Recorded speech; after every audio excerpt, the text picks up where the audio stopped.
আসসালামু আলাইকুম। আমি বাসায় যেভাবে রোস্ট রান্না করি একদম শর্টকাটভাবে আপনাদের সাথে রেসিপি শেয়ার করব। এখানে মুরগির মাংসগুলোকে জর্দা রং আর লবণ মিশিয়ে হালকা করে ভেজে নেব, পুরোটা দেখালাম না। মুরগির ভাজা তেলেই আমি পেঁয়াজ দিয়েছি হাফ কাপ পরিমাণ, আর গোটা গরম মশলা দিয়েছি 4-5টি এলাচ, 3-4 টুকরো দারুচিনি। এবারে পেঁয়াজটাকে ভালোভাবে ভেজে নেব হালকা ব্রাউন হওয়া পর্যন্ত। পেঁয়াজ ভাজা হয়ে গেলে এবার এতে মশলা অ্যাড করব। এতে রসুন বাটা দিব প্রায় 2 টেবিল স্পুনের মতো, আদা বাটাও দিব প্রায় 2 টেবিল স্পুনের মতো।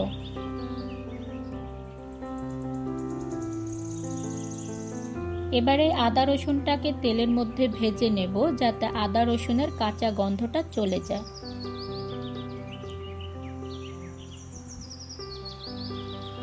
এবার এতে জিরা গুঁড়া আর ধনিয়া গুঁড়া দিব 1.5 টেবিল স্পুন করে।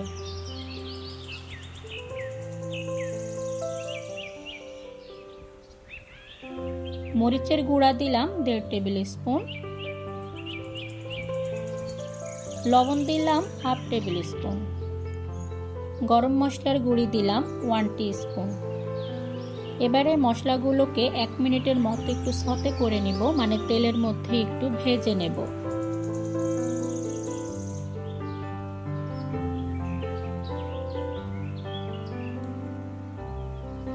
সাথে তেজপাতা ছিঁড়ে দিয়ে দিলাম 2 থেকে 3টি। আবারও একটু নেড়ে মিশিয়ে নিলাম। এবার এতে কাঠবাদাম বাটা দিলাম প্রায় 4 টেবিল স্পুনের মতো।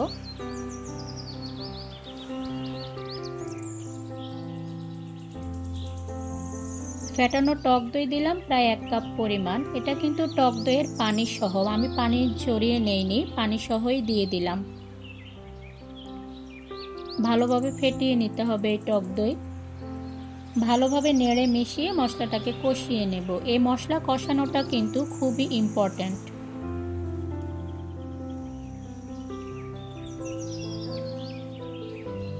মশলা কষানোর পরে এখানে টমেটো সস দিচ্ছি 3 থেকে 4 টেবিল স্পুনের মতো। টমেটো সসের বদলে আপনারা টমেটো কেচাপটাও দিতে পারেন। আরও কিছুক্ষণ ভালো করে মশলাটাকে কষিয়ে নেব।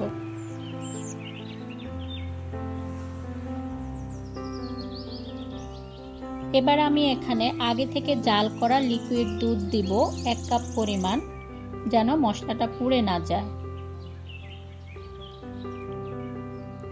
আরও 1 মিনিটের মতো মশলাটাকে কষিয়ে নিচ্ছি। মশলা কষিয়ে এখানে আমি চিনি দিব 1 টিস্পুনের মতো, কারণ যেহেতু টক দই দিয়েছি তাই টক দইয়ের টক স্বাদটাকে ব্যালেন্স করার জন্য সামান্য পরিমাণে একটু চিনি দিতে হবে। এবার মাংসগুলো দিয়ে 7 থেকে 8 মিনিট কষিয়ে নেব। চাইলে ঢাকনা দিতেও পারেন, আবার ঢাকনা না দিলেও চলবে। ভালোভাবে কষানো হয়ে গেলে এবার বাকি দুধটুকু আমি দিয়ে দিব। এখানে প্রায় 3 কাপের মতো দুধ আছে। আমি কিন্তু পুরো রান্নাটাই দুধ দিয়ে করলাম, আপনারা চাইলে পানি দিয়েও করতে পারেন।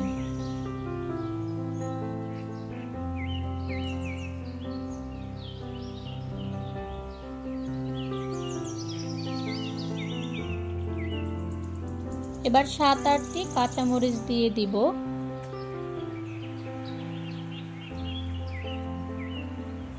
সাথে কিছু বেরেস্তা অ্যাড করে দিলাম। এই বেরেস্তা কিন্তু রোস্টের স্বাদ অনেকটাই বাড়িয়ে দিবে, তাই সবসময় চেষ্টা করবেন রোস্ট রান্নায় কিছুটা বাড়তি বেরেস্তা ইউজ করতে। এবার ঢাকনা দিয়ে পুরোপুরি চিকেন সিদ্ধ হওয়া পর্যন্ত রান্না করব। মাঝে অবশ্যই নেড়েচেড়ে দিতে হবে, নইলে নিচে পোড়া লেগে যেতে পারে, কেননা এখানে বাদাম বাটা, টক দই দেওয়া হয়েছে। এগুলো যখন ঘন হয়ে যায় তখন কিন্তু অনেকটা লেগে যেতে চায়, তাই অবশ্যই মাঝে মাঝে একটু নেড়েচেড়ে দিতে হবে। স্বাদ বাড়ানোর জন্য আমি এখানে 1 টিস্পুনের মতো গোলমরিচের গুঁড়া দিলাম, আর শাহি একটা ফ্লেভার আনার জন্য গোলাপ জল আর কেওড়া জল দিয়ে দিলাম 1 টেবিল স্পুনের মতো করে। এবার ঝোলটা কিছুটা ঘন হওয়া পর্যন্ত রান্না করে নিব। এই তো আমার রোস্ট রান্না হয়ে গেছে। ভিডিওটি এতক্ষণ দেখার জন্য ধন্যবাদ। সবাই ভালো থাকবেন। আল্লাহ হাফেজ।